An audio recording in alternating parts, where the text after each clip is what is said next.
kembali kita bertemu dalam video pembelajaran. Mata kuliah kita adalah metodologi studi Islam. Semester 1, jumlah SKS kita ada 3 SKS 150 menit.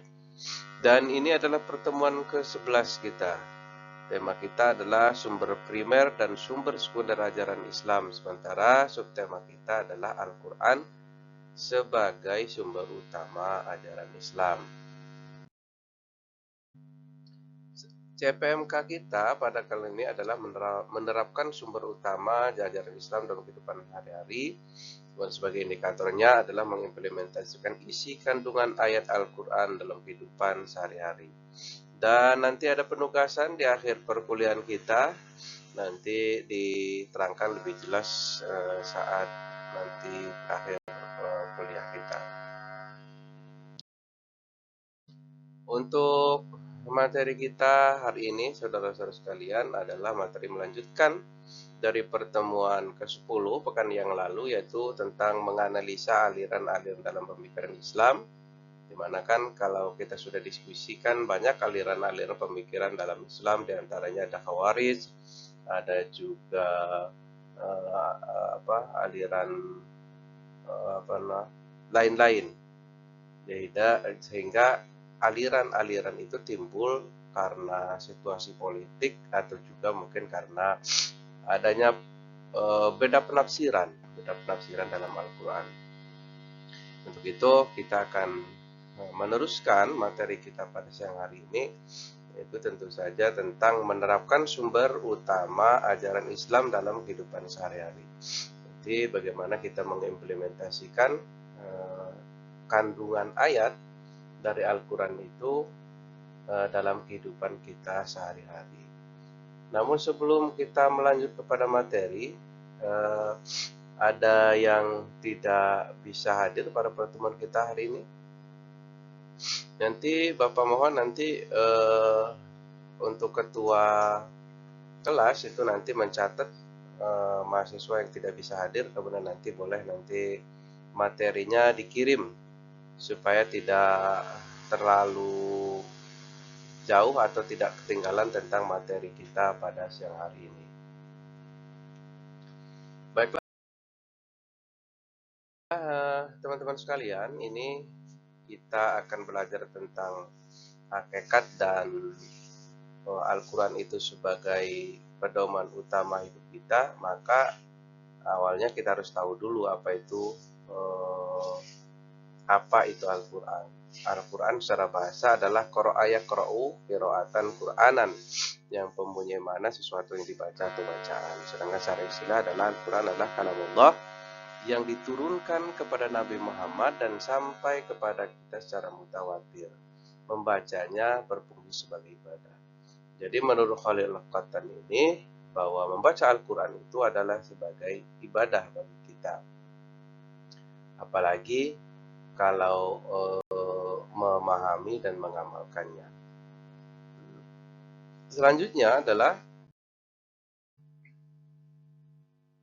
mengapa Al-Quran itu dijadikan sebagai pedoman utama seorang muslim. Ini yang pertama adalah karena Al-Quran itu adalah kitab sucinya umat Islam. Jadi sebagaimana kita ketahui bahwa umat beragama seluruhnya adalah punya kitab suci. Maka kitab suci kita sebagai umat Islam adalah Al-Quran, karena di dalam Al-Qurannya mengandung berbagai macam petunjuk hidup, tentang hukum, tentang nilai moral, kemudian juga ada tentang aspek-aspek ibadah, akhlak dan sosial dan lain sebagainya macamnya.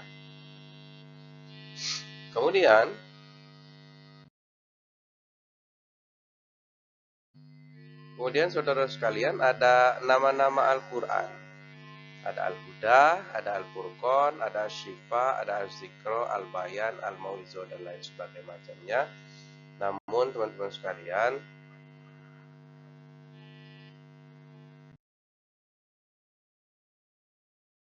kita akan diskusikan tentang 3 fungsi Al-Quran sebagai Al-Huda, kemudian sebagai Al-Furqan, dan sebagai As-Syifa. Ayat-ayatnya adalah kalau sebagai Al-Huda tersurat dalam surat Al-Baqarah ayat 2, A'udzubillahi minasyaitonirrajim. Dzalikal kitabu la raiba fihi hudal lil muttaqin. Kitab Al-Quran ini tidak ada kerugian di dalamnya dan merupakan petunjuk bagi orang-orang yang bertakwa. Kemudian juga Al-Quran sebagai Al-Furqan beda adalah A'udzubillahi minasyaitonirrajim. Tabarakalladzi nazzalal furqana 'ala 'abdihi liyakuna lil 'alamin nadhira. Maha melimpah anugerah Allah yang telah menurunkan Furqan atau Al-Quran kepada hambanya Nabi Muhammad agar dia menjadi pemberi peringatan bagi seluruh alam.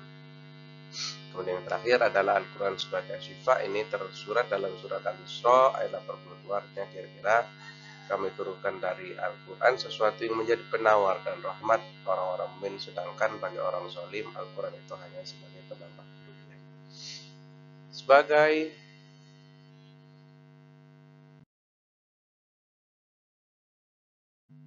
penjelasan lengkapnya sebagai berikut, teman-teman sekalian. Al-Quran sebagai Al-Huda. Al-Quran sebagai petunjuk hidup, memberi arahan dan pedoman dalam berbagai aspek kehidupan. Untuk mengaplikasikannya, kita perlu membaca dan memahami ayat-ayat serta menerapkan dalam tindakan sehari-hari.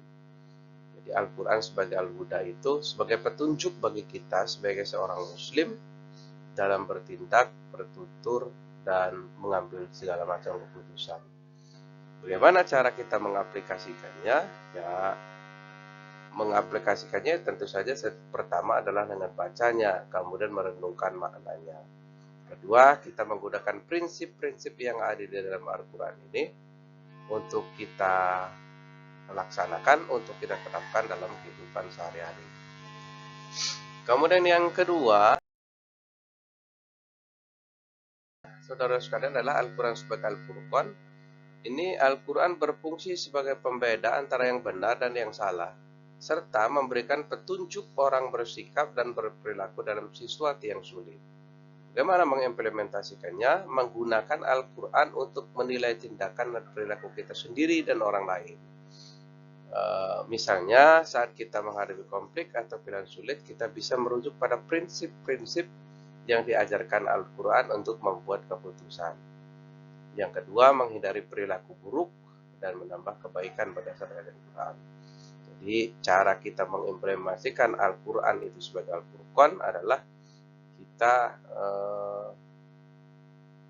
kalau dalam situasi yang sulit bisa merujuk kepada ayat-ayat, bisa jadi petunjuk bagi kita untuk memecahkan masalah.